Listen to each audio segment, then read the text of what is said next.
ओम नमस्ते जी।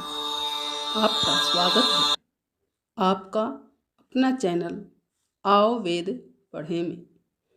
इस चैनल पर केवल आचार्य प्रदीप कुमार शास्त्री जी का ऑनलाइन व ऑफलाइन शास्त्रीय कक्षाओं के वैदिक व्याख्यान उपलब्ध होंगे।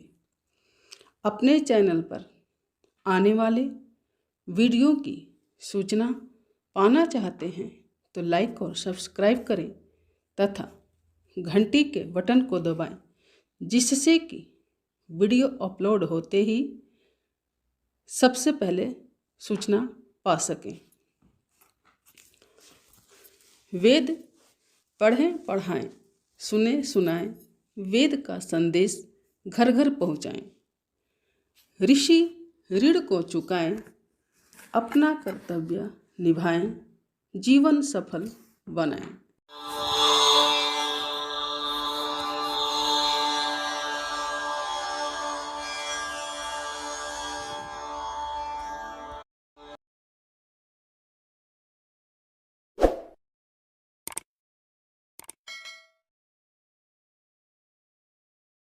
उल्लास पूरा हो रहा है।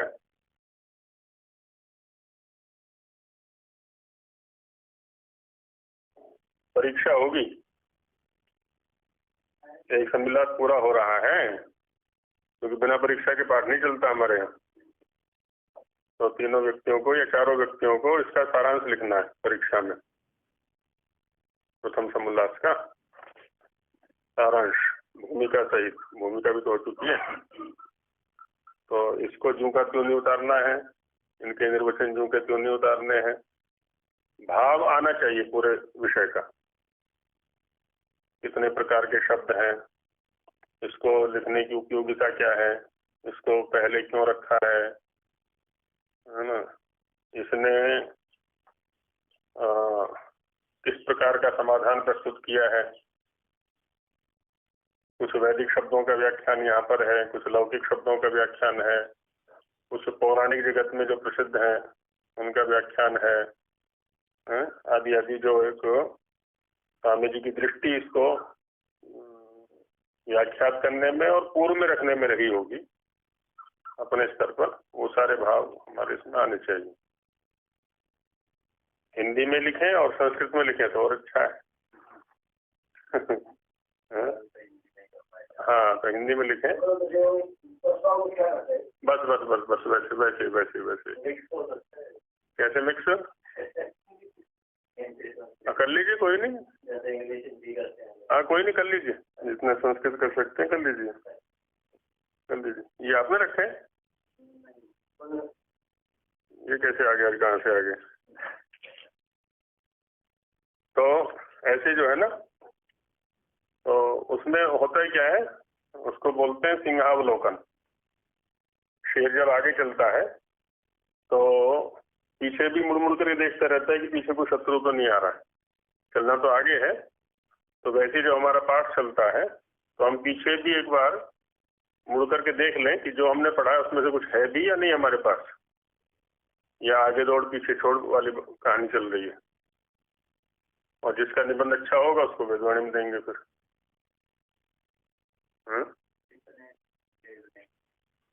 खुल करके लिखें, रहना है विषय पर ही, इससे बाहर नहीं जाना है, और किसी विषय को, किसी समुल्लास के विषय को नहीं पकड़ना है, इन्हीं पर रहना है। हेडिंग अपने अनुसार चयन कर लें, है ना। ओम का व्याख्यान, ईश्वर का व्याख्यान, ईश्वर के पदों का व्याख्यान, स्वामी दयानंद की दृष्टि में ईश्वर का स्वरूप, है ना, सत्यार्थ प्रकाश में ईश्वर, कुछ भी रख सकते हैं।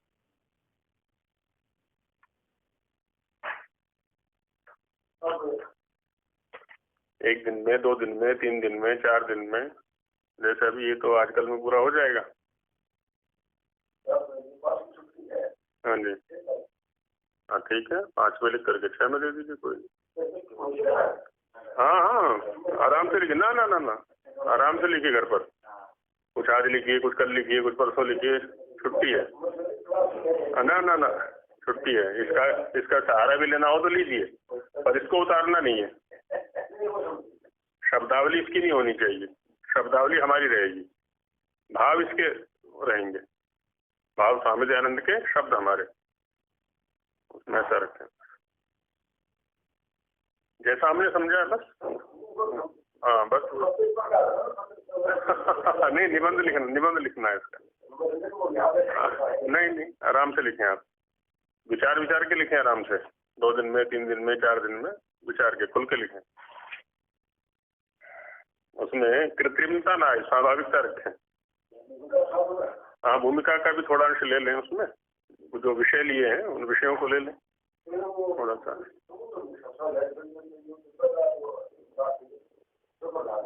हाँ चलिए कोई नहीं, इसको लिख लीजिए। हाँ सारी चीजें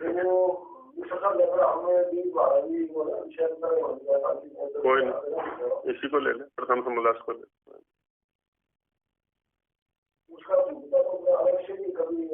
हाँ 2 निबंध लिख लें, एक भूमिका पर लिख लें, एक इस पर लिख लें, उसमें क्या है, समय पर्याप्त है अपने पास।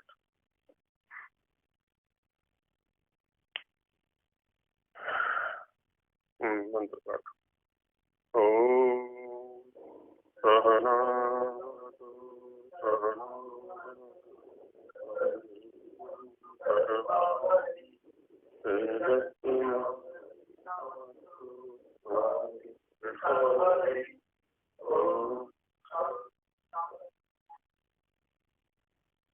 मंगल शब्द का लौकिक स्तर पर बहुत दुरुपयोग होता है, विशेषकर ब्राह्मण वर्ग में।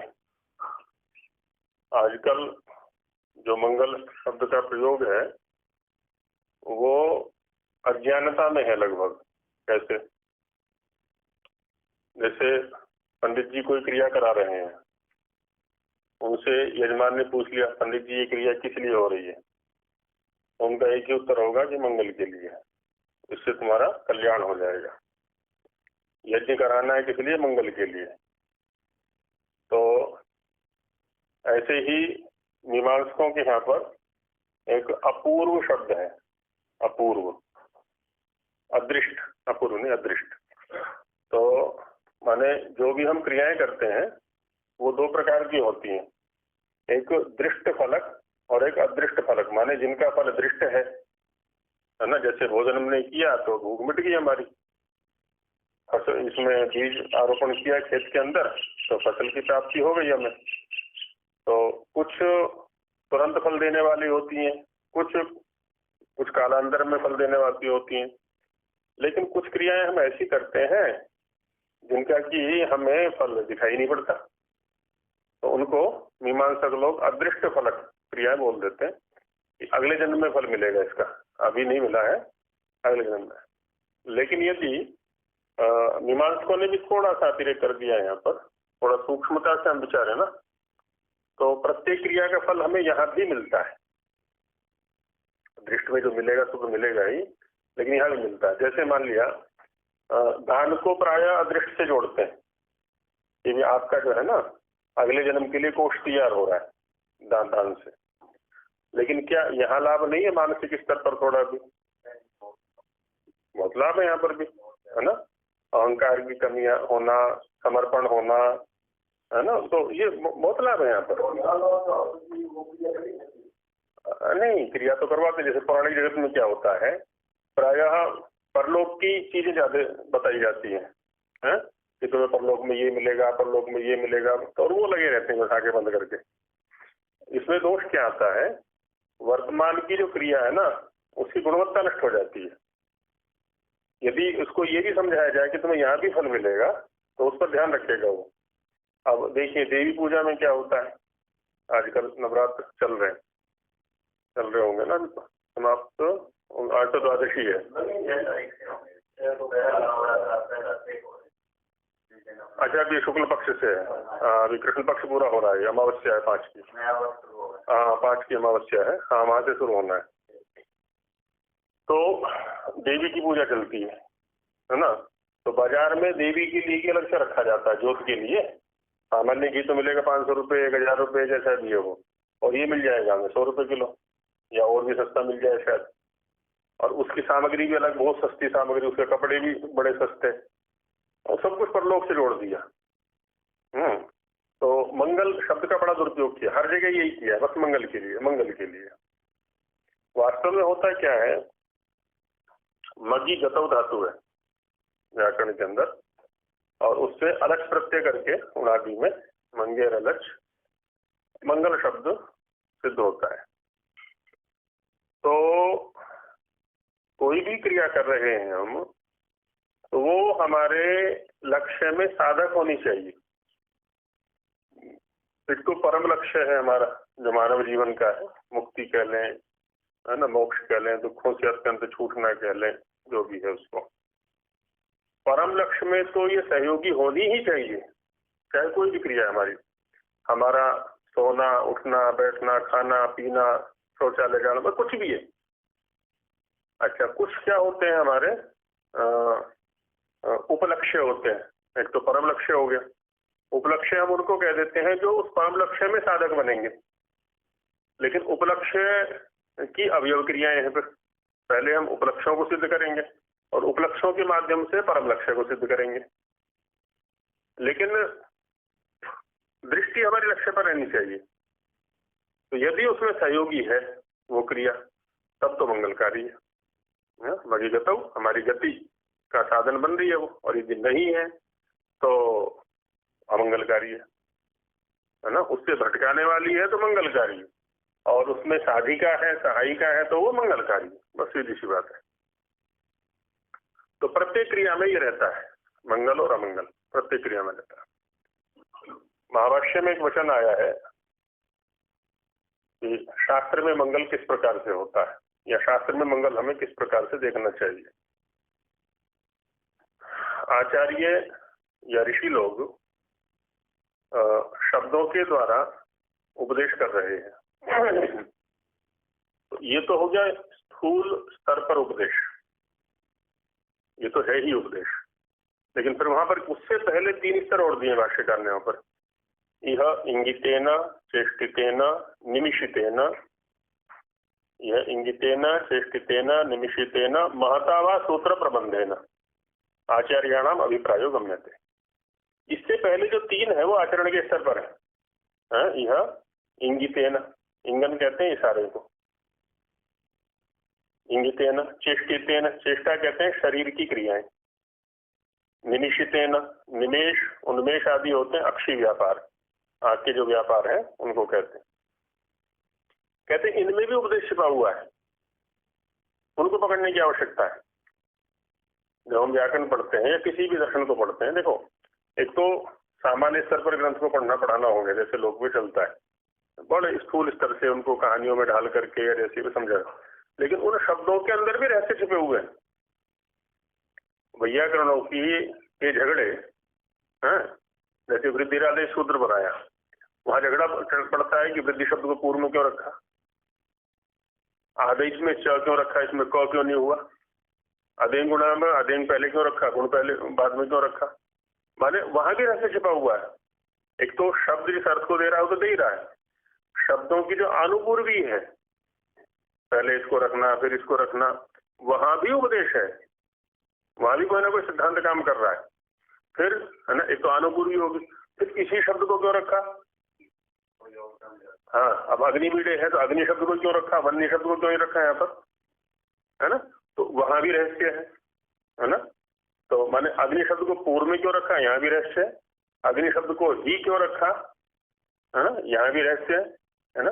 तो एक मंत्र का जो वाक्य बन रहा है वो अर्थ दे रहा है, वो तो ठीक है, लेकिन यहाँ भी रहस्य छुपे हुए हैं।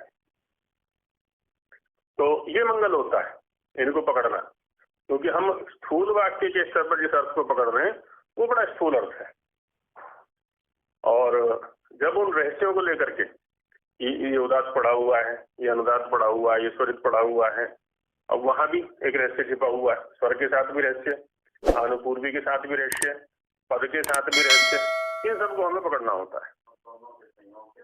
हाँ, वो इनको पकड़ना होता है। ये मंगल है, ये मंगल है वहां पर। तो यहाँ भी इसी प्रकार से अब लोक में क्या ना उन सारे रहते होंगे, क्योंकि ज्ञान को कर्म से हटा दिया गया, ज्ञान को खाली बुद्धि तक सीमित कर दिया। अच्छा, फिर बुद्धि से बैठा दिया पढ़ने पढ़ाने तक, बस गुरु जी बात रहे, शिष्य जी सुन रहे हैं, जैसे सत्यनारायण की कथा होती है, वहां सुनने मात्र में ही मंगल है, बस इसको समझने की आवश्यकता नहीं है। जो भी एक धोती कुर्ते वाला टोपी लगा के चोटी रख करके कुछ बोल दे, बस उसके शब्दों में ही मंगल है। जैसे कहते हैं भागवत कथा सुनने से ही मोक्ष होता है, रथ रेखा करते हैं वो आदि आदि जो भी है, जो भी है उसमें समझना आवश्यक नहीं है। उन्होंने ही कह दिया उसमें समझो मत, बस सुनने मात्र से तुम्हारा कल्याण हो जाएगा। अब वो अज्ञानता की ओर बढ़ते जा रहे हैं, चले गए, और इसका ये दुरुपयोग कर रहे हैं खूब पंडित वर्ग जो भी है वो।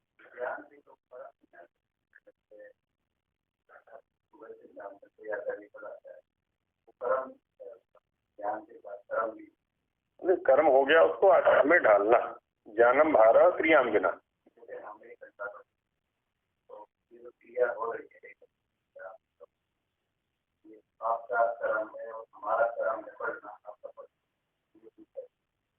ये नहीं, इसको अध्ययन क्रिया है ये तो ठीक है, लेकिन अध्ययन क्रिया भी जैसे पतंजलि महाराज ने कहा है महाभाष्य के अंदर, इसको उस क्रिया का आरंभिक क्षण कह सकते हैं, प्रारंभ, इसको कहते हैं आगम काल किसी विद्या ग्रहण में। तो वहाँ 4 चरण बताए हुए हैं, आगम, स्वाध्याय, प्रवचन और व्यवहार। तो आगम ये जो हमारा चल रहा है ये आगम है, ये तो चतुर्थांश है, चौथाई। इसके बाद है फिर स्वाध्याय माने अपने स्तर पर चिंतन करना, फिर है प्रवचन माने आपस में विचार विमर्श करना, और फिर है व्यवहार, उसको अपने जीवन में लाना। अब यहाँ विद्या की पूर्णता है। यदि हम केवल यहीं तक यही ग्रंथ खुले और यही बंद हो जाए तो इससे कोई विशेष लाभ होने वाला नहीं है। बौद्धिक स्तर पर थोड़ी संतुष्टि सी हो सकती है कि हम पढ़ रहे हैं, बहुत अच्छा ग्रंथ पढ़ रहे हैं आदि आदि, लेकिन यदि हम उसको आचरण तक ना ले गए तो इससे कोई विशेष लाभ मिलने वाला नहीं है। मैं भी तब यदि मैं इसको आचरण में नहीं ला रहा हूँ, यदि आचरण में नहीं ला रहा हूँ तो इसका कोई विशेष लाभ मिलने वाला नहीं है। शाब्दिक स्तर पर हो गया, माने आचार्य के स्तर पर भी वहाँ आचरण में जाना चाहिए। हाँ, इतना तो अवश्य देखा गया है कि यदि निरंतर किसी व्यसन के सानिध्य में रहा जाए तो एक ना एक दिन वो अंग बन जाता है। जैसे हम निरंतर एक शराबी के संपर्क में रहे हैं, पिए ना, वो मना करते, एक ना एक दिन पी जाएगी, तो वैसे ही एक ना एक दिन जो है ना वैसा आचरण करने के लिए विवश हो जाता है व्यक्ति, है ना। तो निरंतर यदि बने रहे, लेकिन निरंतर बने रहने का अवकाश भी सबको नहीं मिल पाता अवसर, क्योंकि सांसारिक गतिविधियां हैं सबकी वो। तो मंगल में तात्पर्य नहीं है कि कोई भी क्रिया हमारी गति में, माने लक्ष्य के अनुकूल गति में साधक होनी चाहिए, तो वो मंगल है। तो उसी मंगल को लेकर के ईश्वर के स्तर पर भी यही झगड़े मच रहे थे सारे के सारे, एक ने शिव को प्रधान कर दिया, एक ने विष्णु को कर दिया, संप्रदाय बट रहे हैं, अभी भी हैं, और में बड़े झगड़े होते हैं। वो कहता है विष्णु बड़ा है, ये कहता है शिव बड़ा है, ये कहता है रुद्र बड़ा है, वो कहता है काली बड़ी है, दुर्गा बड़ी है, जो भी है। तो मंगलाचरण के ऊपर चिंतन करते हैं।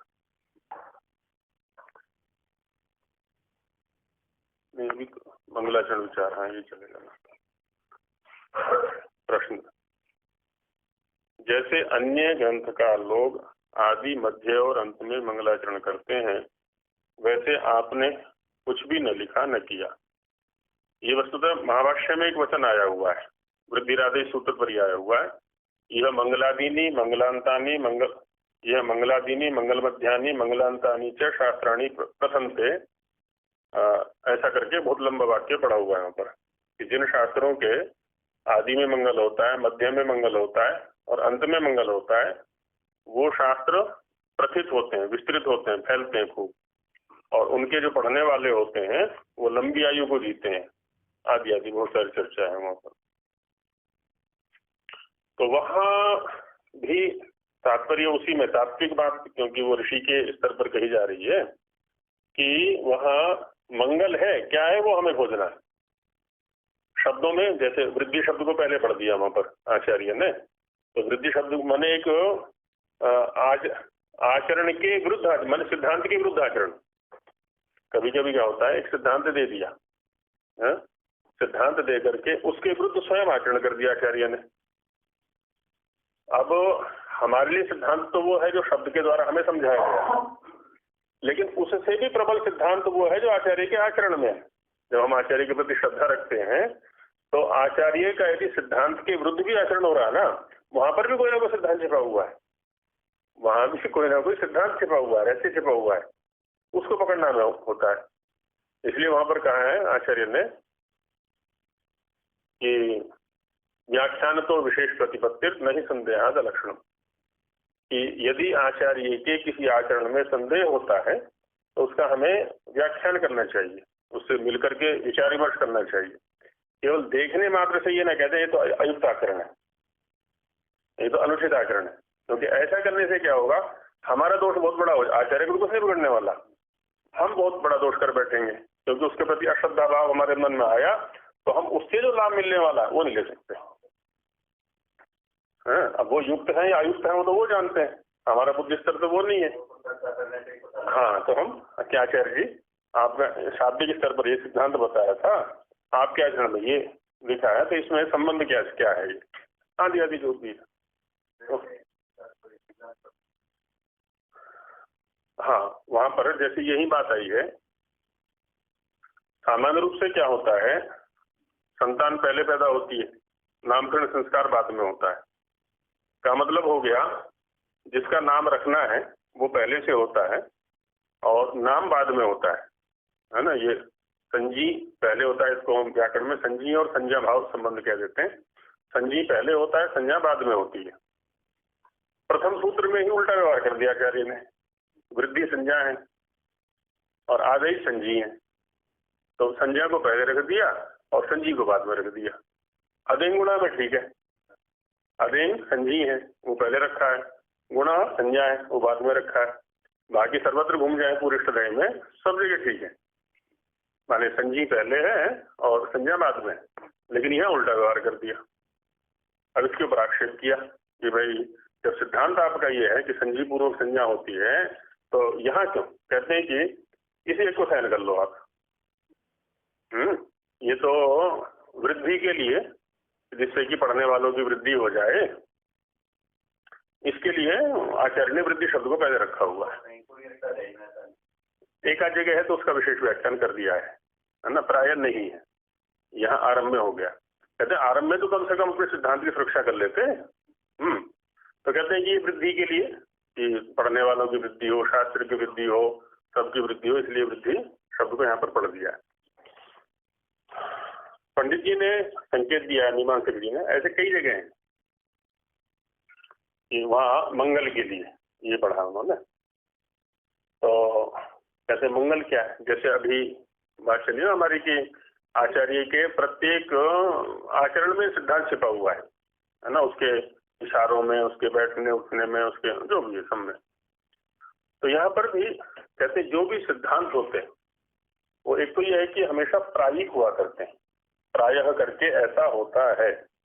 जैसे कोई अध्ययन किया, आजकल वैज्ञानिक लोग अध्ययन करते हैं किसी रोग को लेकर के कि 100 व्यक्ति लिए, उन पर अध्ययन कर लिया। अब 100 व्यक्तियों के अध्ययन से एक सार जो निकल के आया, उसके आधार पर उन्होंने प्रस्तुत कर दिया यदि ऐसा ऐसा आहार लेंगे या ऐसा ऐसा विहार करेंगे तो इस रोग से बचा जा सकता है। हाँ, पूरे पर लागू कर दी वो, जबकि पूरे पर लागू नहीं हो सकती। तो उन्होंने क्या प्रायिक दृष्टि रहती है वहां पर कि प्रायः करके ऐसा होता है, लेकिन इसके अपवाद भी मिलेंगे। तो वैसे ही ये ठीक है कि संजी पूर्वक संज्ञा होती है, लेकिन क्या ऐसा नहीं होता लोग के अंदर, बच्चा पैदा हुआ नहीं, माता पिता पहले से नाम सोच लेते हैं कि लड़की होगी तो ये नाम रखेंगे, हाँ, और लड़का होगा तो ये रखेंगे, तो पहले भी तो कर लेते हैं। तो बस तो ये भी संकेत है।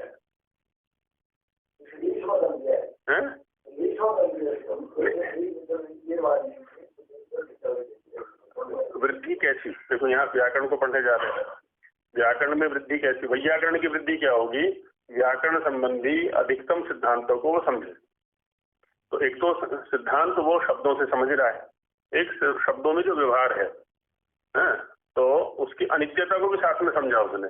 ये तो सिद्धांत है ही, बाकी सिद्धांत ये भी है कि कभी कभी संज्ञा पहले भी हो जाती है, ऐसा नहीं कि संज्ञा हमेशा बाद में ही होती है। और भी बहुत सारे चिंतन है इस प्रकार से।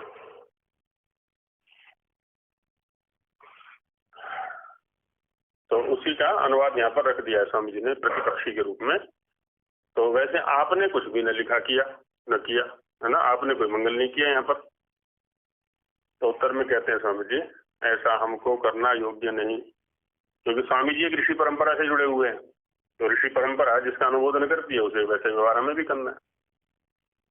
और मनुष्य जगत के अंदर जो एक स्थान विशेष पर आ जाता है ना व्यक्ति, उसको तो बड़े सोच समझ करके आचरण करना चाहिए। एक लगभग बात हो गई है शायद 1 वर्ष पहले की। आर्य जगत में एक प्रसिद्ध व्यक्ति, सैद्धांतिक रूप से सिद्धांतों का बोध भी कराते हैं वो मीडिया के माध्यम से भी, और जो आज के लिए चल रहे हैं अपने फेसबुक आदि हैं इनके माध्यम से भी, शंका समाधान आदि जो भी है। वहाँ एक संस्था विशेष में स्कूटी ले गई और वहाँ की आचार्य और एक माता जी स्कूटी की पूजा कर रहे हैं गुरुकुल में। तो उसको माला पहनाई गई, उस पर तिलक आदि जो कुछ भी करते हैं वो, और उन आर्य जी ने उसका फोटो खींचा आचार्य के साथ में और अपने उस पर डाल दिया। अब उसका क्रोध होने लगा खूब कि आप अपने आप को आर्य समाजी कहते हो और या मूर्ति पूजा कर रहे हो आदि आदि करके, ये सिद्धांत विरुद्ध है। कि नहीं, इसमें कोई सिद्धांत विरुद्ध नहीं है, वो अपने स्तर पर तर्क दे रहे हैं। जब बात ज्यादा बढ़ी, ये मेरा व्यक्तिगत विषय है और मैं चाहूं तो आप लोगों को अपने इससे क्या बोलते हैं वर्ग से निकाल सकता हूं। अब देखिए, ये व्यक्तिगत विषय कैसे हो सकता है, उसका समुचित समाधान करना चाहिए ना। आप जब वो मूर्ति पूजा कर रहे हैं, आप खंडन कर रहे हैं उसका, हाँ, और जब उन्होंने आपके ऊपर आक्षेप किया आपने व्यक्तिगत विषय कह करके टाल दिया। ये आपका व्यक्तिगत विषय बिल्कुल नहीं है। व्यक्ति सैद्धांतिक स्तर पर मनुष्य जगत में जितना जितना ऊपर चढ़ता है ना, उसके अनुयायी उसके साथ जुड़े हुए हैं, तो उतनी व्यापकता उसकी है। और आपके एक निर्णय से वो सारा का सारा जो मनुष्य जगत है ना, उसका पतन भी हो सकता है और उत्थान भी हो सकता है। वो व्यक्ति नहीं है फिर। हाँ, अब आप एक तरफ तो ऋषि परंपरा को उद्धृत कर रहे हैं कि मेरा अपना कुछ नहीं है, और उसके विरुद्ध थोड़ा सा आचरण करते हैं, तो वो सीधा आक्षेप ऋषि परंपरा पर जाता है। आप अकेले व्यक्ति नहीं है, आप ऋषि परंपरा के अनुयायी हैं पूरी तरह से। हाँ, जो भी है, तो व्यक्ति नहीं रहता वो, हाँ, वो पूरा परिवार है उसके साथ में। हाँ, जो भी है, बहुत सारे बनते हैं, बिल्कुल। हाँ, पूरे आर्य समाज का प्रतिनिधित्व कर रहे हैं। हाँ, वही मैं कहता हूँ, छात्रों को भी कहता हूँ, मतलब कि यहाँ से कोई छात्र गया बाजार में खड़ा होकर के गोलगप्पे खा रहा है, वो वहाँ वो अकेला नहीं खड़ा है, वो पूरी संस्था खड़ी है उसके साथ में। हाँ, कि भी वहाँ के क्या ऐसे ही होते हैं कि अकेला मत समझो बिल्कुल भी। ऐसी हमारे साथ आचार कुलम आख्याति, हमारा जो आचरण होता है हमारे पूरे खानदान का परिचय दे रहा है वो। हमारे पिता भी हमारे साथ हैं, माता भी, दादा भी, दादी भी, सब पूरा खानदान हमारे साथ है जहाँ हम रह रहे हो पूरा। तो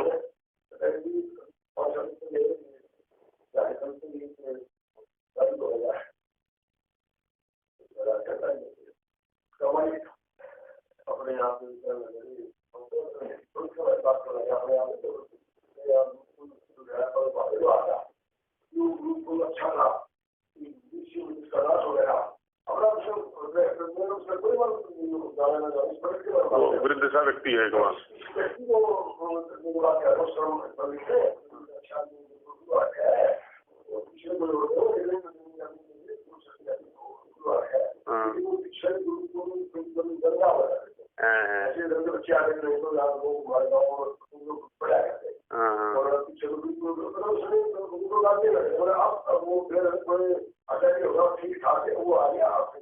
हाँ, वही होता है।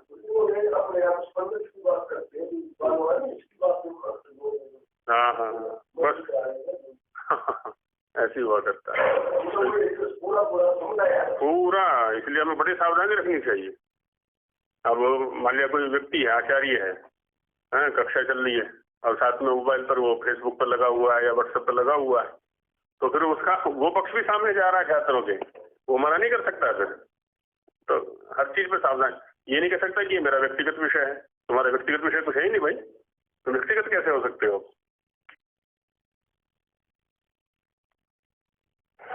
तो वही कह रहे हैं स्वामी जी, ऐसा हमको करना योग्य नहीं, ऐसा हम नहीं कर सकते, क्योंकि जो आदि मध्य और अंत में मंगल करेगा तो उसके ग्रंथ में आदि मध्य तथा अंत के बीच में जो कुछ लेख होगा वह अमंगल ही रहेगा। आदि मध्य और अंत में तो मंगल हो गया और बाकी बीच का क्या रहेगा, वो तो सारा अमंगल हो गया, विरुद्ध हो जाएगा वो सारा का सारा।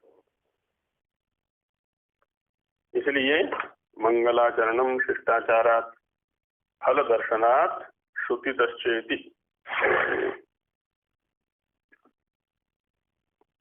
तो मंगलाचरणम शिष्टाचारात्, मंगलाचरण क्या होता है, जो शिष्टाचार है ना, शिष्टों के आचरण से ही मंगलाचरण होता है।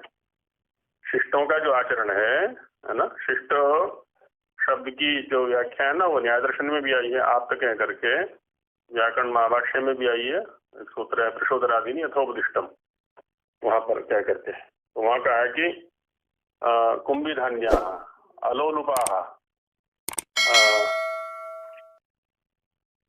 जो कुंभिधान्या माने अपरिग्रही है, एक तरह से हम ये कह सकते हैं, धन के प्रति या साधनों के प्रति जिनका आग्रह विशेष नहीं होता कि मेरे पास ये भी हो जाए ये भी हो जाए। कुंभी धान्य से तात्पर्य होता है बस उतना ही धान्य उनके पास रहता है जिनका जितना कि 1-2 दिन के लिए होता है, अधिक वो संग्रहशील नहीं होते हैं। अलोलुप, अलोलुप माने जिनके अंदर लोलुप वृत्ति नहीं है ना, लालच वृत्ति नहीं है।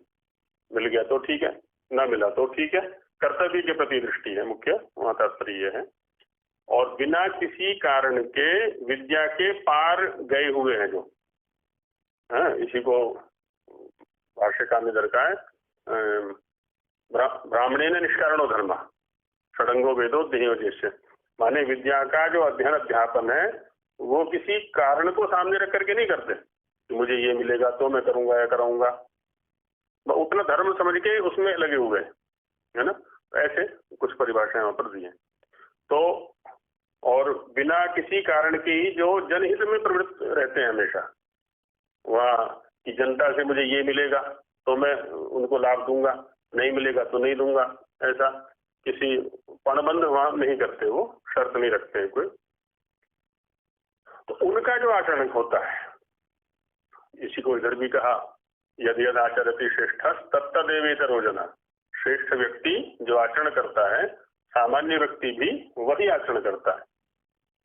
सयत प्रमाणं कुरुते लोक तदनुवर्तते, वह जो कुछ प्रमाणित कर देता है बस लोग उसी का अनुवर्तन किया करता है सारा का सारा। तो मंगलाचरण क्या है, शिष्टों के आचरण से ही मंगलाचरण होता है। जैसा शिष्ट लोग आचरण कर रहे हैं वैसे हम भी आचरण करना शुरू कर दें। फल दर्शनार्थ देखिए, एक होता है शिष्य और एक होता है शिष्ट, है ना। व्याकरण की दृष्टि से भी हमें समझना चाहें इसको, दोनों धातु एक ही है जो शास्त्र में है। शास्त्र में जो धातु है वही शिष्ट में है और वही शिष्य में है। शिष्य तो वो है जिसके पास विवेक बुद्धि नहीं है, उसकी विवेक बुद्धि जागृत करने के लिए प्रयत्न किया जा रहा है। शिष्ट वो है जिसके पास विवेक बुद्धि जागृत हो चुकी है ना, इतना कह सकते हैं हम व्याकरण के स्तर पर। जानता है वो क्या करना है क्या नहीं करना है। ये एक अलग बात है, संस्कार वश या प्रारब्ध वश दोष उससे भी होते हैं, स्खलन उससे भी होते हैं। तो वैसा भी आचरण करेंगे तो फल दर्शनार्थ और श्रुति तश्च, है ना। फल दर्शन से भी मंगलाचरण होता है और श्रुति से भी मंगलाचरण होता है। जैसे धर्म की परिभाषाएं कई दी जाती हैं, उसमें धर्म की परिभाषा मनु महाराज के आधार पर यह है कि वेद स्मृति सदाचार स्वस्य च प्रियमात्मना, वेद स्मृति सदाचार स्वस्य च प्रियमात्मना एतत् चतुर्विधम प्राहु साक्षात धर्म से लक्षणम। तो कहते हैं धर्म का लक्षण क्या है, पहला है वेद, कि वेद जैसा कहता है वैसा आचरण करें। अच्छा, वेद समझ में नहीं आता आपको तो स्मृति पढ़ लो, फिर वेदा स्मृति। कहते स्मृति भी समझ में नहीं आती, पढ़ने का समय नहीं है। कहते लोक के अंदर जो शिष्ट पुरुष है ना, वो जैसा आचरण करते हैं वैसा कर लो फिर, है ना। अच्छा, शिष्ट पुरुष भी नहीं मिल रहे, बहानेबाजी यहाँ तक आ गई। तो अंतिम दिया फिर स्वच्छ प्रियमात्मना, है ना। यहाँ तो किसी को देखने की आवश्यकता नहीं है, तो जो तुम्हें अच्छा लगता है ना बस वही धर्म है। अब तुम्हें ये देखना है कि तुम्हें अच्छा क्या लगता है। अब कोई ये कहे कि जी मुझे तो चोरी करना अच्छा लगता है, चोरी करना अच्छा तुम्हें नहीं लगता है। यदि चोरी करना अच्छा लगता है तो अपने घर में चोरी करवा लो, अपनी जेब भी कटवा लो, है ना। अपना भी आघात करवा लो। किसी को कहता है कि मुझे तो मारना अच्छा लगता है, पिटाई करनी, तो अपनी पिटाई करवा के देखो, तो अच्छा कहाँ लगा फिर तुम्हें। तो अपने ऊपर आचरण करके देख लो, बस धार्मिक हो जाओगे आप। वही का तो शिष्टाचार का। श्रुतिदश्च, श्रुति माने वेद से। इसका यह अभिप्राय है कि जो न्याय, पक्षपात रहित, सत्य, वेदोक्ति, ईश्वर की आज्ञा है। तो एक तो ये हो गया, है ना, न्याय अर्थात पक्षपात रहित, जिसमें किसी पक्ष विशेष का ग्रहण ना हो, सत्य हो, और वेदोक्त ईश्वर की आज्ञा है। ऐसी ऐसी जो ईश्वर की आज्ञा है। ईश्वर की आज्ञा कैसी है? न्याय है, वहां पर पक्षपात रहित है और सत्य है। उसी का यथावत सर्वत और सदा आचरण करना मंगलाचरण कहता है ना। उसी को मंगलाचरण कहेंगे, क्योंकि उसी से मंगल होना है, उसी से हमारी गति होनी है, बाकी से तो दुर्गति होनी है सारी की सारी। ग्रंथ के आरंभ से लेके समाप्ति पर्यंत सत्याचार का करना ही, या सत्याचार के का प्रतिपादन करना ही, ऐसा प्रतिपादन शब्द बढ़ा रखा है कुछ लोगों ने, है ना। ग्रंथ के आरंभ से लेकर और समाप्ति पर्यंत जो सत्याचरण है उसका प्रतिपादन करना, क्योंकि ग्रंथ का काम होता है प्रतिपादन करना, तो मंगलाचरण है। बस वही है, माने प्रत्येक शब्द पर, जैसे जीवन के प्रत्येक चेष्टा पर हमें ध्यान रखना है, वैसे ही ग्रंथ के प्रत्येक शब्द पर हमें ध्यान रखना है कि कहीं कोई अनुचित संदेश न चला जाए पाठक के सामने, नहीं कि कहीं मंगल और कहीं अमंगल लिखना, कहीं कुछ लिख दे कहीं कुछ लिख दे, ऐसा नहीं।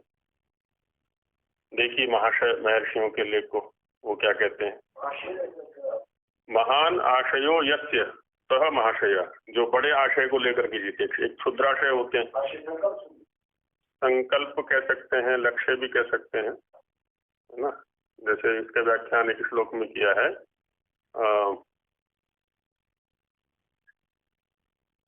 अयम निज परो वेति गणना लघु चेतसाम उदार चरिता नाम तो वसुधैव कुटुंबकम। अयम निज परो वेति, ये मेरा है, ये उसका है, ये मेरा है, इसी में पड़े रहते हैं। तो एक क्षुद्राशय वाले लोगों की गणना होती है, लघु चेतसाम, छोटे चित्त वाले, संकुचित हृदय वाले, संकुचित विचारधारा वालों का होता है। और उदार चरिता नाम तो, जो उदार चरित के व्यक्ति होते हैं, वसुधैव कुटुंबकम, वो पूरी वसुधा को ही अपना परिवार समझते हैं। तो इस प्रकार की जो मनोवृत्ति वाले होते हैं वो महाशय।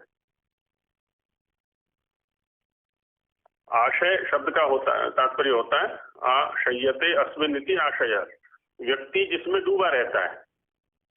अब क्षुद्रता में भी डूबा रह सकता है वो, और महत्ता में भी डूबा रह सकता है, सबके हित के चिंतन में भी डूबा रह सकता है, और केवल आत्म केंद्रित होकर के भी डूबा रह सकता है कि मुझे ये कैसे मिलेगा, मुझे वो कैसे मिलेगा, आदि आदि जो। अब यहाँ जो आगे ही तैत्तिरीयोपनिषद का वचन उद्धृत कर रहे हैं, वहां पर भी आचरण पर बल दे रहे हैं। यानी अनवद्यानि कर्माणि तानि सेवितव्यानि नो इतराणि। शिष्य के प्रति उपदेश दिया जा रहा है यहाँ पर आचार्य के द्वारा, जब वो जा रहा है। तो यानी अनवद्यानि कर्माणि, अवद्य, अवद्य कहते हैं गर्ह्य, गर्हित। अवद्य जो शब्द आता है वो गर्हित, माने ऐसा कर्म जिसको हम दूसरों के सामने न कह सकें कि मैंने ये किया है। और अनवद्य हो गया जिसको हम खुला कथन कर सकें, जिसका वो अनवद्य हो गया, माने श्रेष्ठ कह सकते हैं हम। तो यानी अनवद्यानि कर्माणि, जो अनवद्य कर्म होते हैं, माने जो श्रेष्ठ कर्म है, तानि सेवितव्यानि, उनका सेवन तुम्हें करना है। अनवद्यानि कर्माणि से तात्पर्य, क्योंकि आचार्य उपदेश कर रहा है ना यहाँ पर, कि मेरे अंदर जो अनवद्य कर्म है, मेरे अंदर जो श्रेष्ठ आचरण है, उनका तुम सेवन कर लेना। और मेरे अंदर भी कोई ऐसा अनुचित आचरण है तो नो इतराणी, उनका सेवन तुम मत करना, उन पर ध्यान मत देना तुम। इतर माने अन्य, दूसरे, भिन्न। अनवद्य से भिन्न, अनवद्य से भिन्न हो जाएंगे, अवद्य, निंदित, गर्वित। कभी कभी क्या होता है ना, लोक में भी खूब सुना है, गुरुकुलों में भी, वो भी कोई आचार्य है ना, उसको देख लिया, उसमें तो देखो एक दिन मैं गया था और वो ऐसा ऐसा वो आसन कर रहा था आदि आदि। तो वहां पर ऐसा व्यवहार करके कोई, जैसे पहले प्रसंग चला हमारा, उसका हमने कुछ नहीं बिगाड़ा, अपना बिगाड़ लिया। स्खलन प्रत्येक व्यक्ति के स्तर पर संभव है। आचार्य जी ये कहा करते थे कि देखो भाई, दोष करने का अवसर हर किसी को दो, चाहे कितना भी बड़ा महापुरुष है वो, है उसमें भी ये संभावना रखो कि इससे भी दोष हो सकता है, उसको परमात्मा मत बनाओ। अब एक दिन तो आपने उसको परमात्मा बना दिया और एक दिन क्या किया, एकदम पटक दिया उसको जमीन पर, है तो ये नहीं, उसको भी इंसान समझो, उससे भी दोष हो सकता है ये समझो। तो उसके दोषों पर क्यों ध्यान देते हो, जो गुण है उस पर ध्यान दो, गुणग्राही होना चाहिए हमें, इतने में तात्पर्य।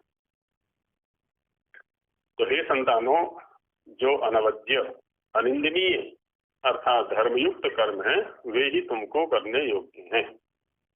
अनवद्य जो निंदा के योग्य नहीं है, अनिंदनीय है, और धर्मयुक्त कर्म है उन्हें करो, अधर्मयुक्त नहीं, है ना, जो दूसरे अधर्मयुक्त हैं उनको नहीं करना है।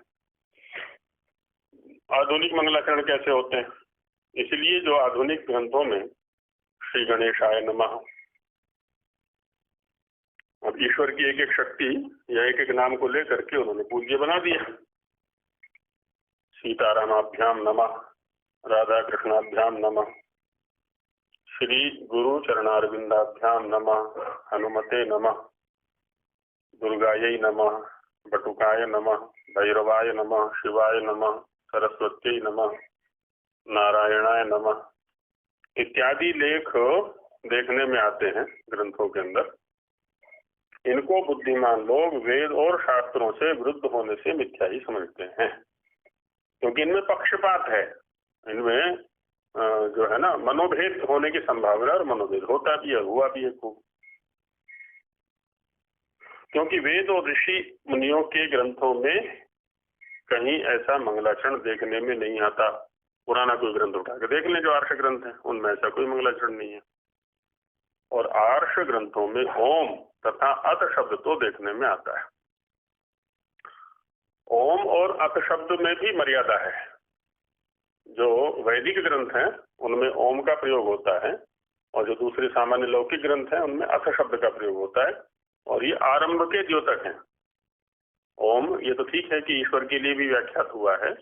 ओम का एक अर्थ आरंभ भी होता है। जैसे ही हम ओम शब्द कहीं ग्रंथ में मिलेगा हमें, तो इसका मतलब यहाँ से कोई विषय आरंभ होने जा रहा है, और विशेषकर वेद विषय। प्रायः जैसे ओम अभ्यादाने सूत्र है पाणिनि महाराज का, तो वेद पाठ का जब आरंभ होता है, उस मनु महाराज ने भी व्यवस्था दी हुई है। वेद पाठ का जब आरंभ होता है तो ओम से होता है, तो ओम से होता है, और सामान्य अन्य ग्रंथों का आरंभ है तो अथ शब्द से होता है बस।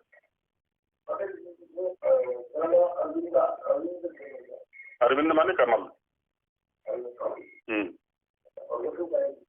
हाँ जी, बटुक तो ब्रह्मचारी के लिए आ जाता है, किसी मेरे ख्याल में हनुमान आदि के प्रसंग में प्रसिद्ध रहा होगा।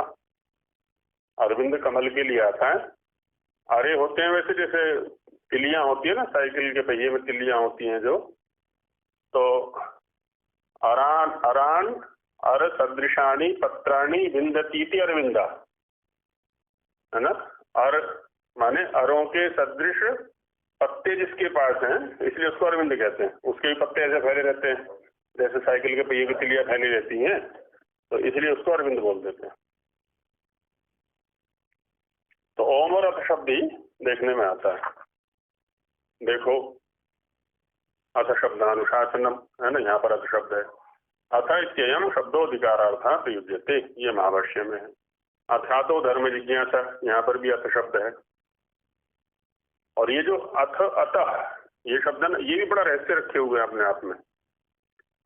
अथ जहाँ आरंभ का द्योतक है, हाँ, वहीं आनंतरीय को भी कहता है। आनंतरीय माने एक ग्रंथ परंपरा बना के दे रखी है आचार्यों ने हमें, पहले ये पढ़ना, फिर ये पढ़ना, फिर ये पढ़ना, फिर ये पढ़ना। ऐसा नहीं कि कहीं से किसी भी ग्रंथ को उठा के पढ़ने पढ़ाने लग जाए, वो ग्रंथ समझ में नहीं आएगा, उस ग्रंथ के साथ अन्याय हो जाएगा और व्यक्ति के साथ भी अन्याय होगा। तो अथ अतः इसके बाद ये है ना, कोई कह रहे अथ अनंतरीय वेदाध्ययनानंतरम। अथ शब्द यहाँ पर अनंतरीय अर्थ में है, माने वेद का अध्ययन, माने वेद का मूल याद कर लिया हमने, मूल वेद याद कर लिया, उसके बाद मीमांसा का अध्ययन।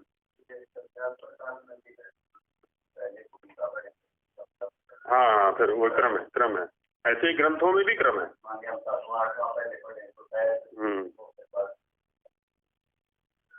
वो होता क्या है ना, फिर भी हम अपनी रुचि, अपने बुद्धि स्तर पर विवेक करके कि भी ये ठीक है, तो इनको पढ़ लेते हैं हम। उसमें होता है अथा तो धर्मम व्याख्यास्यामः, अथ इति धर्म कथनानंतरम, धर्म को कहने के बाद, माने ये उसमें आ गया वेदांत में वैशेषिक में ना, धर्म लक्षणम विशेषेण व्याख्यास्यामः, धर्म के लक्षण को विशेष रूप से आगे कहेंगे, ये वैशेषिक में है। अथ योगानुशासनम, अथ इत्ययमान अधिकारार्थ, यह योग शास्त्र का है। अथ त्रिविध दुखात्यंत निवृत्तिर अत्यंत पुरुषार्थ, यहाँ भी अथ शब्द है। सांसारिक विषय भोगानंतरम, अथ माने सांसारिक विषय भोगों के पश्चात त्रिविध दुखात्यंत निवृत्त्यर्थ, त्रिविध दुखों की अत्यंत निवृत्ति के लिए प्रयत्न कर्तव्य, यह सांख्य शास्त्र का है। अथा तो ब्रह्म जिज्ञासा, यह वेदांत का है। ओम इत्येतद अक्षरम उद्गीतम उपासीत, यहाँ ओम शब्द हो गया है।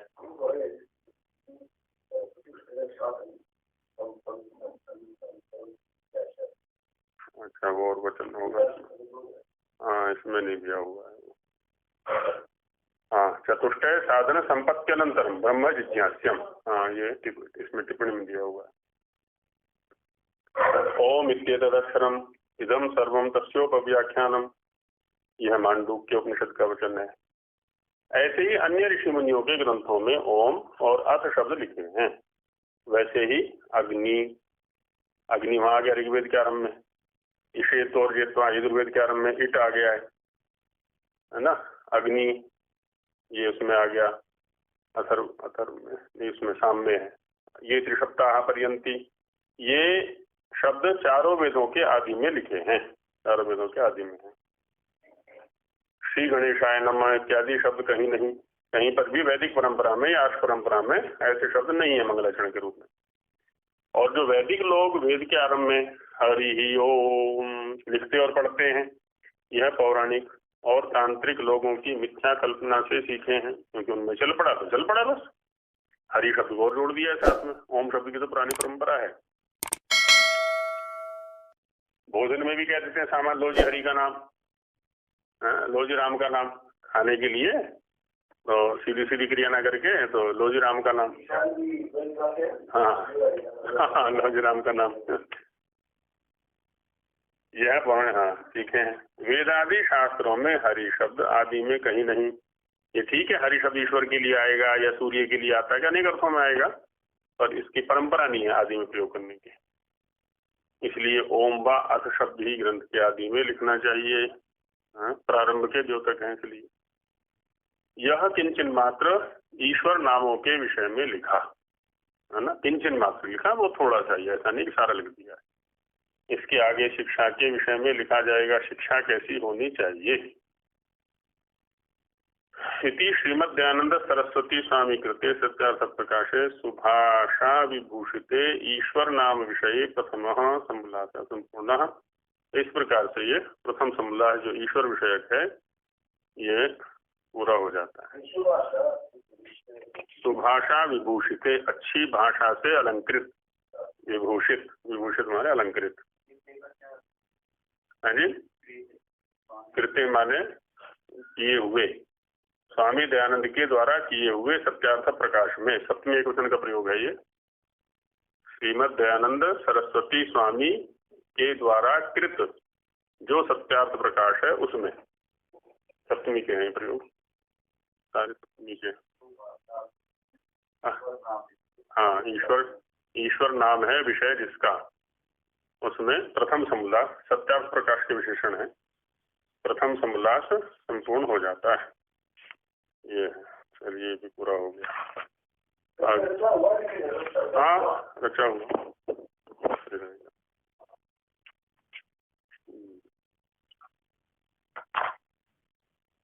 सहना भवतु।